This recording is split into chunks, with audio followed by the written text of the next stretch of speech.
Благодарю вас, доктор Закир Наик, за огромную помощь. У меня еще один вопрос. Я немного запутался в двух аятах Корана. Первый в суре Аль-Бакара, 62-й аят, в котором говорится, что если вы уверовали в единого Бога и уверовали в последний день и совершали благие дела, то вы не познаете страха в день суда и получите награду от Господа. Обратите внимание, в этой суре ничего не говорится о том, что нужно верить в то, что пророк Мухаммад, мир ему и благословение, является последним посланником. И еще одна сура в подтверждение этого, 22-я, аят 17, где приводится то же самое, если я не ошибаюсь, что те, которые уверовали в единого Бога и уверовали в последний день, совершали благие дела, не будут опечалены в день суда. Но в Коране есть еще один аят, в котором говорится: «Тот, кто предстанет передо мной с другой религией помимо ислама, ничто не будет принято от него, и он будет одним из потерпевших убыток». В этом последнем аяте под исламом подразумевается вера в единого Бога, пророка Мухаммада и все остальные ритуалы. Или же с учетом того, что ислам означает покорность, то, соответственно, аят имеет в виду каждого, кто проявил покорность. Что означает слово «ислам» в последнем аяте? Брат задал очень хороший вопрос. Он процитировал аят из Корана из суры Аль-Бакара, 2 главы, аят под номером 62, что те, которые уверовали в Аллаха и в последний день, независимо от того, иудеи они или христиане или сабеи, они не познают страха и, иншаллах, получат награду. То же самое повторяется в суре Аль-Маида в 5 главе. Брат указывает на то, что в этих аятах не упоминается вера в пророка. Если же ты почитаешь о контексте ниспосланных аятов, ты обнаружишь, что люди пришли к пророку и спросили его: «Раньше мы были иудеями, христианами и сабеями. Сможет ли Бог простить нас?» В этом контексте и был ниспослан ответ, что до тех пор, пока вы верите в Аллаха и в последний день, независимо от ваших прежних вероисповеданий, будь вы иудеи, христиане или же сабеи, вы получите свою награду. Но это не значит, что если сегодня кто-то считает себя христианином и верит, что Иисус — это Бог, то он попадет в рай. Нет, не Иисус Бог, а верит в единого Бога. Верят в единого Бога. Но если они считают, что Иисус понятно, Бог, я и то говорю, они не попадут в рай. Верят в единого истинного Бога. Все правильно, он должен верить в единого истинного Бога. Но если он верит в единого Бога, он должен выполнять предписания Бога. Все очень просто. Но, может быть, этот момент ему не совсем понятен. Ну тогда получается, что он верит в непонятного Бога. Он верит в своего Создателя, он просто еще не дошел до нужного уровня понимания. Но ты сам спрашиваешь, что если человек искренне верит в Бога, но сердцем еще не совсем все понял, и в то же время не верит в пророка Мухаммада, в рай он попадет или же в ад? Это твой вопрос. Мой вопрос. Он убежден в том, что есть один Бог. Он убежден, что есть один Ему Бог. непонятно пророчество. Он не поклоняется идолам? Нет, не поклоняется. Он верит в одного Бога, совершает благие деяния и верит в последний Твой день. вопрос, попадет ли он в рай? Да. Хорошо. Ответ на этот вопрос, и я вернусь к твоему второму вопросу касательно ислама как единственной религии. Но ведь многие другие аяты говорят о пророке Мухаммаде, саллиллаху алейхи вассалям. Да. Поэтому, если ты истинно веришь, ты обязан верить в пророка Мухаммада. Но если ты спросишь меня, что если я верю в Бога и умру сегодня? Да, но у меня есть два аята из Корана, подтверждающие мою позицию. То есть, если вы уверовали в единого Бога, совершали благие дела, уверовали в последний день, то вы не познаете страха в день суда. Да, ты привел эти два аята. Но как насчет контекста этих аятов? Этого я уже не знаю. А контекст аятов таков. Люди пришли к пророку, саллиллаху алейхи вассалям, и хотели принять ислам. Мол, раньше мы исповедовали иудаизм и христианство. Им в ответ и был ниспослан аят. Контекст играет очень важную роль. Возвращаясь к твоему первому вопросу. В суре Аль-Имран, в 3 главе, в 19 аяте Аллах говорит: «Поистине религия у Аллаха ислам. Единственная религия, которая действительно перед Аллахом, это покорность Богу». В Коране также говорится в суре Аль-Имран, в 3 главе, в 85 аяте: «От того, кто ищет другую религию помимо ислама, ничто не будет принято, и он будет одним из потерпевших убыток». Таким образом, перед тем, как проявить покорность, следует для начала разобраться, кто твой истинный Бог. И в итоге ты должен прийти к Аллаху. Ты не можешь сказать: «Я верю в единого Бога и Иисуса». Нет, я верю в Аллаха.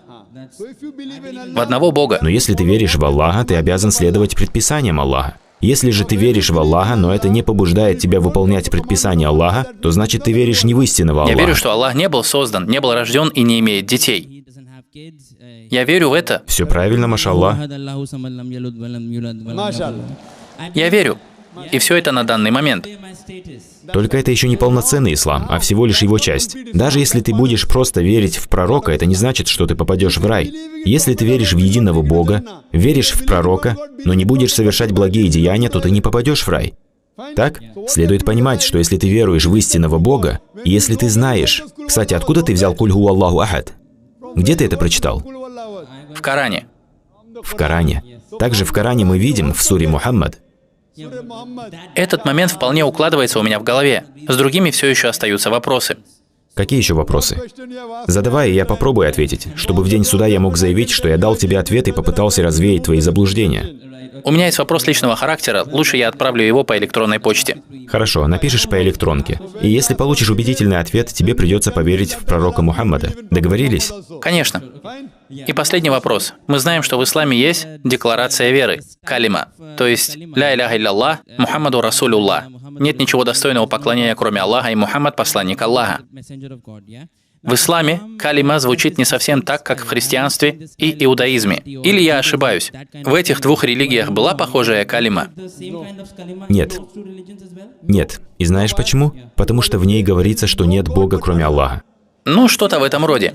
И что пророк Мухаммад является посланником и рабом Аллаха. Соответственно, никто не может поклоняться Мухаммаду, потому что формулировка такая. Понимаешь? Чтобы завтра люди не стали поклоняться пророку Мухаммаду, алейхиссалату вассалям. Мы любим его, уважаем его, почитаем его, мы готовы умереть за него, но не поклоняемся Может быть, ему. и в христианстве есть единый Бог, и Иисус, мир ему, его пророк. В христианстве Отец, Сын и Святой Дух.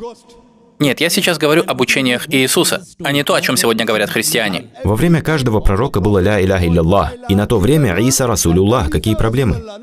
На самом деле? В этом лежала основа их веры. Не на арабском, конечно, а на языке, на котором они говорили. Но я хотел бы знать, изучая христианство, вы действительно нашли такую декларацию слов Иисуса? Только не на арабском. На каждом этапе сначала требовалось уверовать в пророка, чтобы стать мусульманином. Соответственно, в те времена требовалось уверовать в единого Аллаха и в то, что Иса был посланником Аллаха. Во времена Моисея требовалось уверовать в единого Аллаха и в то, что Моисей был посланником Аллаха. Я понимаю, но у вас есть конкретная ссылка? Это и так понятно. В Коране нет конкретных ссылок. Коран говорит, что были посланники, и из этого нам уже все ясно. Если я не верю в Иисуса, я и сейчас не могу быть мусульманином. Коран и сегодня велит нам верить во всех посланников. Тогда это было обязательным, и сегодня мы должны верить в Моисея, в Иисуса мира.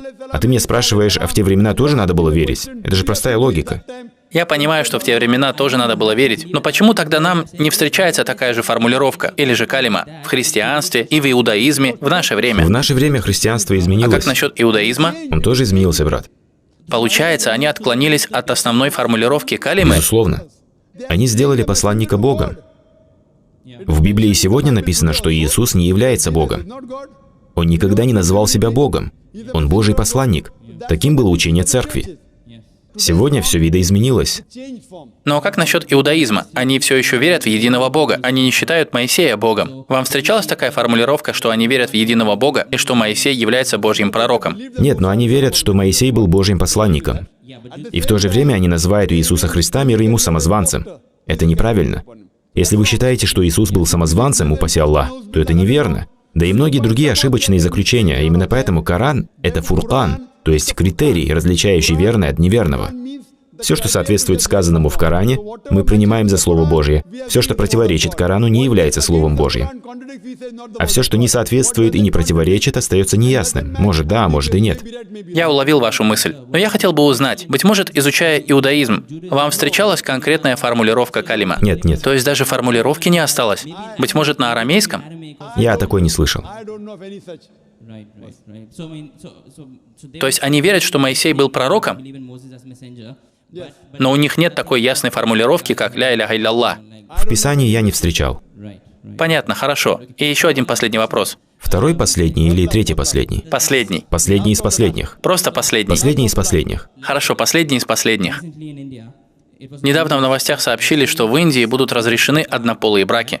Прочитав подобное, я узнал, что речь идет о генетической предрасположенности, то есть позывов на уровне гормонов. Я понимаю, что ислам твердо стоит против такого решения.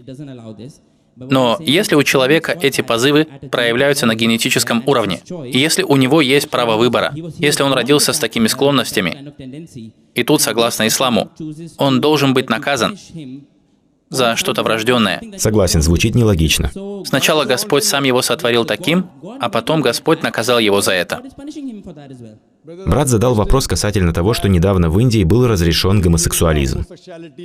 Не так, чтобы разрешен, По закону мужеложество считалось преступлением, согласно индийской конституции. Просто недавно были введены послабления. Официально запрет еще не был снят. Просто рассматривался отдельный случай в суде в Дели. Но сам закон еще не был принят. Многие организации добиваются отмены запрета. В Канаде, в США, в Великобритании закон уже принят. Но в Индии пока еще нет. Некоторые научные исследования сегодня утверждают, что гомосексуализм связан с генетикой. Брат задает вопрос: если гомосексуализм проявляется на генетическом уровне, то кто тогда виноват? Как можно считать это грехом?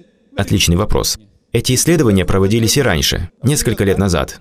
Но в итоге все эти утверждения оказались ошибочными. И человек, который продвигал эту идею, сам был гомосексуалистом. Тут нет никаких научных доказательств. Это всего лишь предположение. Наука еще не подтвердила связь гомосексуальности с генетикой. Коран говорит в суре Аль-А'раф в 7 главе, в 81 аяте: «В похотливом вожделении вы приходите к мужчинам вместо женщин». Речь идет о гомосексуальных отношениях с указанием на народ Лута. Библия их тоже запрещает, на примере Лота, мир ему. В Коране тоже запрещено. Гомосексуализм однозначно запрещен. То, что есть какой-то ген, это всего лишь предположение, нет никакой генетической связи. Расскажу, как это происходит. Нам подскажет психология. Когда ты злоупотребляешь, степень приятных ощущений падает. Господь дозволил нормальные половые связи. Люди начинают злоупотреблять и прибегают к неестественным видам отношений. Господь дозволил то, что естественно, но люди прибегают к противоестественному блуду, как говорится, с обратной стороны. Если постоянно излишествовать и злоупотреблять, то можно и вовсе утратить интерес. Исследования показали, что люди, отказывающиеся от внебрачных половых связей, гораздо больше довольствуются супружескими половыми отношениями. Да, но склонность иногда проявляется даже в маленьких детях, которые еще не вступили в брак и не попробовали. Дай мне закончить. Позже мы поговорим о детях, а пока давай разберемся со взрослыми. Как это проявляется у детей, я тебе расскажу. Так вот, когда вы начинаете злоупотреблять, вы начинаете желать еще более острых ощущений. И то, что считается нормальным, вас уже не возбуждает. Вы начинаете прибегать к противоестественному блуду. Никакой генетики. Теперь о детях. Как это проявляется у детей? Тут нет ничего врожденного. Все начинается с просмотра порнографических фильмов. Они смотрят эротику. Это харам. То, как родители ведут себя перед детьми, все это имеет психологическое воздействие на детей. Не надо говорить, что человек рождается с гомосексуальными склонностями. Такого не бывает. Это ложное утверждение. Наука этого не подтверждает. Все это от чрезмерного воздействия, связанного с просмотром эротических фильмов. От свободного доступа к порнографическим каналам, которых стало больше, чем обычных. Тут крутятся огромные деньги. Все по вине телевизионных каналов. Дети видят все, что происходит на экране, они имитируют, и это сбивает их с пути. Спрашивается, кто виноват? Канал. Почему родители допускают такое? Они же сами будут в ответе. Да, хорошо, я удовлетворен ответом. Еще вы упомянули... Брат, последний из последних, мы же договорились. Вы сказали, что у Бога все должно быть логично. Не должно быть, а у Бога все логично. Хорошо. Тогда, если у Него все логично, почему Он решил создать вас мусульманином, а многих других исповедующими другие религии? Значит, Он проявляет предвзятость с самого рождения? Это очень хороший вопрос. Брат спрашивает, одни рождаются в мусульманских семьях, и шансов остаться мусульманами у них больше. Родившиеся в немусульманских скорее останутся немусульманами. Почему Бог проявляет предвзятость? Родись ты в мусульманской семье, ты бы стал мусульманином, разве не так? Да, обычно так и есть. Отличный вопрос. То, что ты родился в мусульманской семье, не является критерием для того, чтобы попасть в рай. Наш любимый пророк, саллиллаху алейхи вассалям, сказал: каждый ребенок рождается в состоянии фитры. Он рождается мусульманином, покорным Господу. Позже, под влиянием родителей, старших и учителей, он начинает поклоняться идолам, огню и отступает от веры. Именно поэтому, когда человек становится мусульманином, правильнее говорить, что он вернулся в ислам, а не принял его. Но критерием для того, чтобы попасть в рай, служит совсем не то, что кто-то родился в мусульманской семье. Критерий для доступа в рай упомянут в суре Аль-Аср, в 103 главе, с 1 по 3 аят.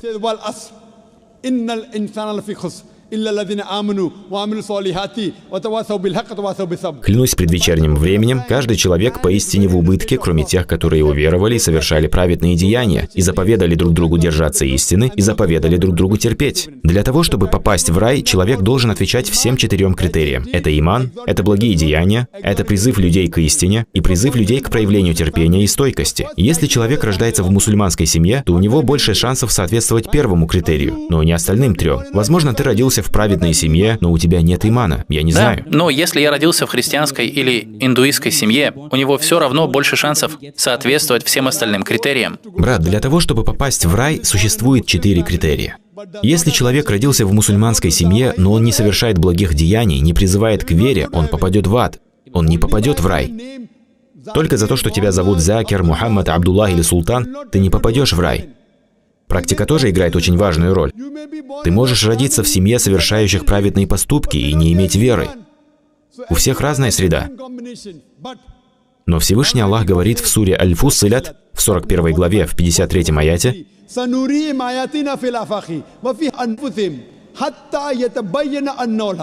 «Мы покажем им наши знамения по свету и в них самих, пока им не станет ясно, что это истина». То есть Аллах принял решение, что сам не спошлет веру в сердце каждого человека отдельно. Так же, как Господь послал меня, чтобы направить ее прямо в твое сердце. Получается, для немусульман нет преимуществ? Нет, есть свои преимущества и недостатки. Но ведь у вас больше преимуществ. Вам все намного проще. А для человека из другой религии, он обо всем этом может и вовсе не узнать. Брат, тебе еще проще. В 3 аятах ты получил прямой ответ. Разве не так? Я понимаю. Просто ты не хочешь согласиться с тем, что тебе проще. Все зависит от твоего настроя. Я говорю, как тебе повезло, в отличие от других немусульман. Тебе посчастливилось попасть на мою лекцию, так ведь? И даже при всем при этом ты отказываешься принять. Кого же следует винить, тебя или Бога? Да, но есть моменты.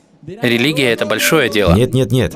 Если ты хочешь, чтобы она стала большим делом, она станет большим. Хочешь важным, станет важным. Проблема в том, что Всевышний Бог не всегда неспосылает веру посредством доктора Закира Найка. Мое участие может быть только 0,0 в периоде процентов. Иногда посредством меня, иногда кого-то другого, иногда напрямую. Но в день суда ты не можешь пожаловаться Богу. Про других не знаю, но ты уже не сможешь. Ты не сможешь обратиться к Богу и сказать Ему: «Господи, я не слышал про ислам». Не смогу, я знаю. Потому что у тебя, возможно, даже больше знаний об исламе, чем во многих мусульманских семьях. Да, я понимаю. Судя по тому, как ты цитируешь Коран и как ты задаешь вопросы, я в этом уверен. А теперь, когда ты прочитал достаточно об исламе и не принял его, Аллах спросит с тебя. У тебя не может быть никаких оправданий. С немусульманами мы позже разберемся. А теперь давай поговорим о тебе. У тебя не будет никаких вопросов в день суда. Просто у меня было несколько вопросов, на которые я так и не смог получить вразумительного ответа. Знаешь, есть множество мусульман, рожденных в мусульманских семьях, которые не могут получить ответ не на несколько, а на массу вопросов. У тебя лишь несколько, а у них их много. У тебя преимущественная позиция.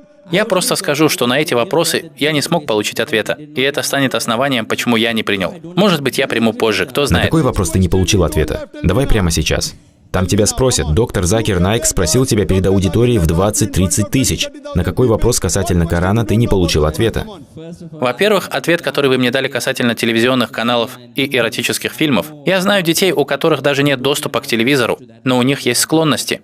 Каких детей? Назови мне имена. Что за ерунду ты несешь? У меня медицинский диплом. Что ты знаешь? У тебя есть медицинский диплом? Я сам видел. У тебя есть медицинский диплом? Ответь мне, у тебя есть медицинский диплом? Нет, я инженер. У меня медицинский диплом. И ты говоришь мне, что ты видел? Если я скажу тебе, что я видел здание, построенное из бумаги, в Бомбее, я видел здание с несущими колоннами из бумаги, ты мне поверишь? Не поверю, пока не увижу. Ну вот и все. Поэтому мы и говорим. Если не знаешь, спроси знающего. Я видел, ты видел, это разве весомые аргументы? Я видел здание из бумаги, ты веришь мне? Какой смысл? Да, но вы говорите, что причиной всему телевизионные каналы, но я лично знаю... Тут нет никакой связи с генетикой, нет никаких научных доказательств, нет генетической связи. Понятно. Это я тебе говорю. Я пытаюсь донести до тебя, что влияние каналов может быть одной из причин. Конечно, может быть и 20 других причин, однако одной из причин могут быть каналы. Если ты станешь отрицать это, конечно, я с тобой не соглашусь. Одной из причин могут быть каналы, понимаешь? Да. Подумай. Мне надо будет еще подумать над остальными вопросами. Возможно, мне потребуется время. Пожалуйста. Но я лишь боюсь, что будет поздно. Я не знаю, сколько я еще проживу. Но если я умру в поисках знаний, я смогу ответить Богу, что я пытался набраться знаний. Нет, ты не сможешь и не можешь. Это я тебе говорю. Я буду свидетельствовать в день суда, что я тебе дал шанс. Ты не сможешь. Да и потом я не знаю, буду я жив или нет. Можно считать, что на 90% вопросов я получил ответ. Альхамдулилля. Люди принимают ислам и с 10%, как та самая девушка. Я вижу, что у тебя больше знаний, чем у всех тех, кто тут принял Но ислам. мне еще надо поразмыслить. Да, так и есть. Но мой принцип таков, что я должен быть уверен на все 100%. Я не стану делать такой важный жизненный шаг, если я не уверен на все 100%. Брат, многое в жизни ты делаешь, не будучи уверенным на все 100%. Ты знал, сколько ты заработаешь в Дубае на 100% перед тем, как С переехал этим сюда? понятно, но я слышал от мусульман, что если у тебя будет даже мельчайшая частица сомнения, то ты не можешь быть мусульманином. Кто сказал такое? Ты будешь следовать Корану или слушать каких-то мусульман? Забудь про мусульман. Да, но ты должен уверовать на все 100%. Если даже ты уверуешь на 99%, этого недостаточно. Кто это сказал? Так сказано в Коране? Нет. Следуй Корану, а не мусульманам. Даже мне не надо следовать, следуй Корану. Тогда получается, что если я скажу, что я верю в то, что пророк Мухаммад мир ему был Божьим посланником на 90%, но на 10% у меня еще остались некоторые сомнения, разве я могу считаться мусульманином? Нет, определись, ты веришь в Божьего посланника или нет. Другие сомнения отдельно. Я верю в единого Бога и в его посланников. Да, на 90%. На 90%. Какие 10% ты не веришь? Называй прямо сейчас. Я сейчас не могу вспомнить конкретные вопросы. Ты не можешь вспомнить. Это называется бегством от жизни. Не совсем. Я всем сердцем знаю, что я никуда не бегу. Я не прошу тебя принять ислам. Я просто хочу тебя предупредить, что не дай бог что-то произойдет с тобой до твоего принятия ислама, ты не найдешь прощения. Это просто мой совет. Я не хочу быть предвзятым. Не проблема. Будет время, можешь связаться со мной по электронной почте. Закер, знак собаки, irf.net. Можете повторить еще раз, как пишется? irf.net. Это адрес Исламского исследовательского фонда. Хорошо? Или же смотри мои программы на канале Peace TV, иншаллах. Хорошо, спасибо большое. До встречи. Иншаллах.